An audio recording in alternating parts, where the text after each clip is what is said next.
Full pant वाले, धोती वाले, tie वाले से ही बात करके लौट जाते हैं शहरों में। तो असल जो ग्रास रूट का मतदाता है, उसकी अंतरात्मा ईवीएम दबाते समय क्या गवाह देगी कि हम विकास पे वोट दें, कि आशा में वोट दें, या अपना वोट नोटा को दें। बिल्कुल, चुनाव से ठीक पहले तो सरकार की 2-3 ऐसी घोषणाएं हुई और उस घोषणा पे अमल भी कर लिया गया। बिल्कुल, तो उसका इफेक्ट बढ़ रहा है। बिल्कुल, तो बहुत सारा ऐसा परिवार होगा जिसका कि समझिए तो बिजली बिल माफ हो गया, तो वो क्या सरकार का मानेगा ना। ओरमा ग्रुप, जो सोचता है वो करता है। आपके अपने सपनों का आशियाना। नमस्कार, भारत लाइव देख रहे हैं। मेरा नाम है उत्तम कुमार। देखिए, लोकतंत्र की खूबसूरती होती है और लोकतंत्र का जो महापर्व है मतदान, वो कल मनाया जाएगा। बिहार में चुनाव हो रहे हैं और 6 नवंबर को पहला मतदान है, यानी कि कल लोग जो हैं बूथ पर जाएंगे और मतदान करेंगे। लेकिन उससे पहले जो सर्वे आया है, सर्वे रिपोर्ट काफी चौंकाने वाले हैं। इसमें किसी गठबंधन के लिए तो खुशी का पल हो सकता है, लेकिन किसी के लिए मायूसी का पल है। हमारे साथ सीनियर जर्नलिस्ट आलोक सर हैं। सर से जुड़ेंगे सीधा और जानेंगे। सर, आपके साथ एक हम खबर किए थे, बनाए थे, उसमें भी आपने एक आंकड़ा दिया था कि किसको कितनी सीटें मिल रही है। हालांकि ये जो सर्वे रिपोर्ट आया, इससे तो हम इसका कंपेयर नहीं करेंगे, लेकिन जब रिजल्ट जिस दिन आएगा 14 नवंबर को, उस दिन हम सर इस पर बातचीत करेंगे। लेकिन सर, जो कल जो सर्वे आया है मैट्रिज का और आईनेस का, उस पर बातचीत करेंगे। सर, उसको देखे हैं आप, किस तरीके से देख रहे हैं उसको? देखिए, सर्वे एक तरह का आकलन है। चाहे वो जनता से बात करके लिया गया हो या जनता के हाव भाव को देख के लिया गया हो, यह एक आकलन है। असल तो वो होता है जो कल होगा, सब सुबह 7 बजे से लेके 5 बजे शाम तक, जब जनता ईवीएम का बटन दबाएगी और जब वो 14 तारीख को ईवीएम खुलेगा और असली रिजल्ट तो उस दिन आएगा। लेकिन सर्वे में एक आकलन किया जाता है। बिल्कुल, और आकलन में होता क्या है कि ये देखा जाता है कि, और इसका प्रभाव वोटिंग पे भी पड़ता है। बिल्कुल बिल्कुल, तो बहुत, और हम ज्यादा सर्वे में विश्वास नहीं करते हैं, इसलिए कि जो असल मतदाता ग्रास रूट पे है, वहाँ सर्वे वाले पहुंचते नहीं हैं। बिल्कुल, वो फुल पैंट वाले, धोती वाले, टाई वाले से ही बात करके लौट जाते हैं शहरों में। तो असल जो ग्रास रूट का मतदाता है, उसकी अंतरात्मा ईवीएम दबाते समय क्या गवाह देगी कि हम विकास पे वोट दें, कि आशा में वोट दें, या अपना वोट नोटा को दें। बिल्कुल, तो सर्वे मतदान को प्रभावित करता है, इसमें कोई दो मत नहीं है। कि आप देखते होंगे कि अगर किसी की सरकार है, उपचुनाव होता है, तो रिजल्ट उसके पक्ष में होता है। बिल्कुल, तो ये जस्ट लाइक उसी तरह का होता है कि सर्वे से लोग प्रभावित होते हैं। लेकिन मुझे जो लगा, मैंने आपको कुछ दिन पहले जो आंकड़ा दिया था, बिल्कुल, उसमें मेरा आकलन ये है कि सरकार चुनाव से ठीक पहले तो सरकार की 2-3 ऐसी घोषणाएं हुई और उस घोषणा पे अमल भी कर लिया गया। बिल्कुल, तो उसका इफेक्ट बढ़ रहा है। अब जैसे आनंद फानन में वृद्धा पेंशन को बढ़ा दिया गया, जो 400 रुपया था वो 1100 कर दिया गया। मतलब कि लगभग 150 पौने 200 गुना उसमें वृद्धि हुई है। बिल्कुल, तो उससे क्या हुआ है कि प्रभाव पड़ा है। दूसरा, आप देखते होंगे कि हर सरकार की ओर से 125 यूनिट बिजली फ्री की गई। बिल्कुल, तो बहुत सारा ऐसा परिवार होगा जिसका कि समझिए तो बिजली बिल माफ हो गया, तो वो क्या सरकार का मानेगा ना। अब चुनाव से ठीक पहले महिलाओं को रोजगार के लिए 10,000 रुपया दिया गया। अब भले विपक्ष इसको कहे कि चुनाव से पहले ये घूस दिया गया हो, लेकिन मैं इसे घूस नहीं मानता। केसीआर यादव ने भी तो कहा है कि हमारी सरकार बनेगी तो 14 जनवरी के दिन, मकर संक्रांति के दिन सभी महिलाओं को 30,000 रुपया देंगे। जब सरकार बनेगी तब ना। अगर सरकार नहीं बने तब कोई पार्टी अगर दे दे कि सरकार, हम अगर चुनाव लड़ेंगे, चुनाव के बाद हम जनता को इतना पैसा दे देंगे, तब उसको मानेंगे भाई जनता को कोई रहम दिखा रहा है। अरे यार, सरकार बनेगी तो सरकारी खजाने का पैसा देंगे, अपनी पार्टी का पैसा थोड़े देंगे। और सरकारी खजाने पे सबसे पहला हक किसका है? जो आपदा पीड़ित है, जो दबा कुचला परिवार है। बिल्कुल, तो उसका हक है। तो अगर अगर कोई पार्टी ये कहे कि हमारी सरकार बनेगी तो हम अपनी पार्टी से नहीं भी बनती है तो इसका आधा पैसा भी दे देंगे, तब हम मानेंगे वो पार्टी वादा कर रहा है, लोगों के बारे में सोच रही है। बिल्कुल। अब जैसे एक छोटा सा उदाहरण, अब मुकेश सहनी जी रूठे हुए थे, क्यों रूठे हुए थे? डिप्टी सीएम के लिए, डिप्टी सीएम बनने के लिए। तो भाई पहले महागठबंधन की सरकार बनेगी तब ना मुकेश सहनी डिप्टी सीएम होंगे। बिल्कुल बिल्कुल। अगर सरकार बन भी गई, अगर मुख्यमंत्री का वो विशेषाधिकार होता है कि किसे वो सीएम बनावे, किसे डिप्टी सीएम बनावे, अगर वो मुकेश सहनी को डिप्टी सीएम नहीं बनाएंगे तो क्या करेंगे?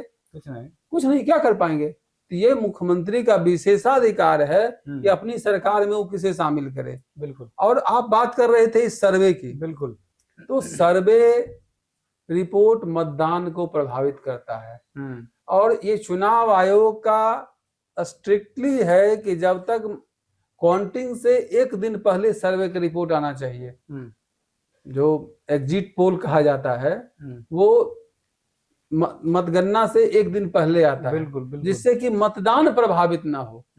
तो जो भी लोग ये सर्वे निकाल रहे हैं वो मतदान को प्रभावित कर रहे हैं। आकलन हम कर सकते हैं, लेकिन एग्जिट पोल पब्लिश करना ये कोई हम इसको सही नहीं मानते। लेकिन ये जो मैट्रिज और आईएनएस का जो सर्वे आया है, इसमें कहीं ना कहीं एनडीए बहुत एज से आगे बढ़ रहा है। जैसे देखिए, मैं पहले भी कह रहा हूँ कि सरकार इंडिया गठबंधन का बनना नहीं है, सरकार एनडीए का ही बच रहेगा। इंडिया का सरकार तब ये बनेगा जब मुख्यमंत्री जी पलटी मारेंगे। बिल्कुल। और मुझे नहीं लगता है कि अब मुख्यमंत्री जी पलटी मारने लायक हैं, क्योंकि इनका जो बल है भीतर का वो भाजपा ने छीन लिया है। संजय झा को कार्यकारी अध्यक्ष बनवा दिया, वो भाजपा के ही आदमी रहे हैं, वो सिकंदर बख्त जी के पीए थे। और ललन बाबू भी जो मुख्यमंत्री जी के खास थे वो केंद्रीय मंत्री हो गए हैं। तब सरकार पे जो केंद्रीय संसदीय बोर्ड है उस पर ललन सिंह का कब्जा है और संगठन पे संजय झा का कब्जा है। तो मुख्यमंत्री जी छूछे पार्टी लेकर करे जाएंगे? अब कई विधायक इनके साथ जाएगा। अगर संसदीय बोर्ड कह देगा कि नहीं जाना है, और सरकार हम जान रहे हैं कि सरकार एनडीए की ही बनेगी और मुख्यमंत्री नीतीश कुमार ही बनेंगे, और जिस ढंग से सरकार चला रहे हैं बैकडोर से, वैसे सरकार भी चलते रहेगा, कोई दिक्कत नहीं होगा। ठीक है, सर्वे रिपोर्ट जो आया है वो भी हम आपको बता देंगे, लेकिन जैसा कि सर ने बताया है कि जिस तरीके से एनडीए सरकार की तरफ से जो घोषणाएं की गई हैं उससे कहीं ना कहीं एनडीए को फायदा होगा। 100% फायदा होगा। जैसे आप ही को कहीं आप यात्रा पे जाने वाले हो या कोई किसी को घोषणा करने वाले हैं और उससे ठीक पहले आपको कोई ऐसा चीज बताया जिससे कुछ आपका फायदा हो रहा हो, आप तो उस फायदे की तरफ देखेंगे ना। जैसे जो 125 यूनिट बिजली माफ किया गया है, इससे कई घर का बिजली बिल साफ हो गया है। बिजली बिल अब उसके यहाँ नहीं आता है। बिल्कुल। किसानों के लिए अलग कृषि फीडर की व्यवस्था की गई है और उसमें 75 पैसे प्रति यूनिट बिजली दिया जा रहा है। जो सड़क स्थिति देख रहे हैं ना, जो बिजली बिहार में 750 मेगावाट बिजली खर्चा होता था, वो लगभग पहुंच गया कितना, वो 7000 से भी ऊपर पहुंच गया है। मतलब बिजली में भी 1000 गुना की वृद्धि हुई है बिजली खपत में। बिल्कुल। तो सरकार काम, सड़क की स्थिति देख रहे हैं। पहले सड़क क्या होता था, लालू यादव सड़क इसलिए नहीं बनवाते थे कि भैंसिया उनकी दबा जाएगी गाड़ी से, लेकिन अब देखते हैं कितना चिकना। अब किशनगंज से भी पटना 5 घंटा आदमी पहुंच जा रहा है। ये उपलब्धि नहीं है। पहले अस्पताल में बेड पे कुत्ता सोया रहता था, बेडे नहीं था, कुछ व्यवस्था नहीं थी। अब स्कूल में पढ़ाई और अस्पताल में दवाई मिल रहा है, तो भाई जनता इसको मानेगी ना। जीविका दीदी के तहत उनको काम, महिलाओं को वर्क मिल रहा है, महिलाएं पुलिस में बहाल हुई हैं, शिक्षक में बहाली हुई है। और सबसे बड़ी बात है कि जो सरकार की ओर से शराबबंदी का है, इसको डर लगता है। जनता भी, महिलाएं डर रही है कि कहीं हम इंडिया गठबंधन या जनसुराज को ले आवे तो फिर इस शराब चालू कर देगा, हम घरेलू हिंसा में वृद्धि हो जाएगी। बिल्कुल। देखिए, तो जिस पर्पस से हम ये वीडियो बना रहे थे कि जो सर्वे रिपोर्ट है उसका जो आंकड़ा है वो आपको बता देते हैं कि एनडीए और जो महागठबंधन है उसमें जो जितने भी घटक दल है उनको कितनी सीटें हुई है, मिलती हुई सर्वे में दिखाई गई है। देखिए बीजेपी है, बीजेपी को 83 से 87 सीट जो है इसमें मिलती हुई दिखाई दे रही है। जेडीयू को 61 से 65 सीटें जो है वो मिलती हुई दिखाई दे रही है। हम पार्टी की बात करें तो 4 से 5 सीट इस सर्वे रिपोर्ट में दिखाया जा रहा है कि जीतन राम मांझी की जो पार्टी है उसको 4 से 5 सीटें हुए मिलती हुई दिख रही है। वही एलजेपीआर की बात करें तो 4 से 5 सीटें मिलती हुई दिखाई दे रही है। आरएलएम की बात करें, जो उपेंद्र कुशवाहा की पार्टी है, उनकी पार्टी को 1 से 2 सीटें आती हुई दिख रही है। इस सर्वे रिपोर्ट में ये एनडीए के जो 5 घटक दल है उनकी ये बातचीत है।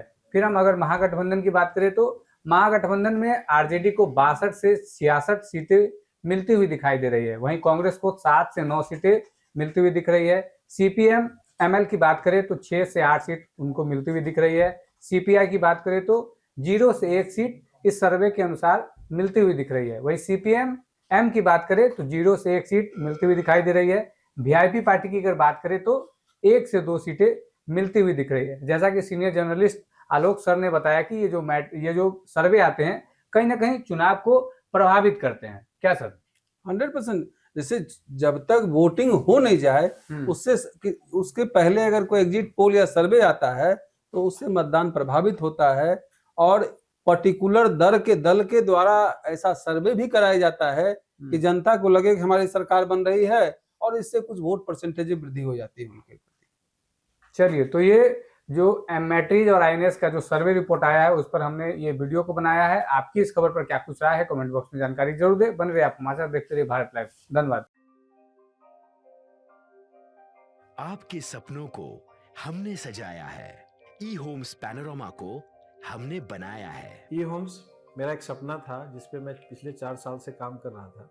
हमने जो बनाया है वो सबने है माना। ई होम्स पैनोरामा में हो आपका भी आशियाना।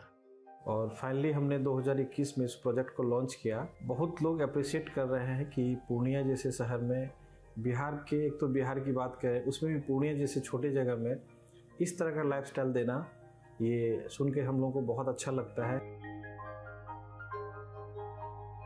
ई होम्स में हमने कुछ और भी किया है, जैसे हम जिस जगह में रह रहे हैं हमारे फैमिली सिक्योर हो, उनको सिक्योरिटी का ध्यान में रखा है। आपकी सुविधा और सुरक्षा आपके लिए खास है, ये आपका विश्वास है। इसमें आर्टिफिशियल इंटेलिजेंस का 7 लेयर सिक्योरिटी का हमने इस्तेमाल किया है। लस ग्रीन कैंपस को बनाया है। यदि हमारा बाउंड्री वाल है तो वो वर्टिकल गार्डन है। ये जितनी भी फैसिलिटी होता है एक इंटरनेशनल टाउनशिप में ई होम्स है, ये हम लोग विश्वास नहीं कर पा रहे हैं। जो भी हमारे मित्र दोस्त या जो भी हमारे बाहर के बाहर आते हैं तो हम लोगों को बहुत अच्छा सुनने को मिलता है और बहुत अच्छा क्रेडिट मिल रहा है। वो सारा हमने सिर्फ एक बिल्डिंग नहीं बनाया, हमें एक बहुत अच्छा लाइफस्टाइल दिया ई होम्स में। और मेरा एक सपना था जिसको मैं आज फुलफिल होते हुए देख रहा हूँ। ये आपका आवास है। ई होम्स पैनोरामा में अब आपका निवास है। E Homes Panorama, luxurious lifestyle redefined. Panorama Group, जो सोचता है वो करता है। अगर ये वीडियो पसंद आई और वह बिहार के राजनीति और बिहारियत से सरोकार रखेनी तो सब्सक्राइब बटन दबा के चैनल के सब्सक्राइब कर ली। ओजे एगो घंटी बा, ओकरा बटन दबा देला से कुल सटीक और मारक खबर रुआ मुफ्त में मिल जाई। अगर रुआ पत्रकारिता के हमनी के नया प्रयोग में सहयोग कर चाहतानी तो ज्वाइन बटन दबा दी। पेटीएम नंबर नोट कर ली 9386816700।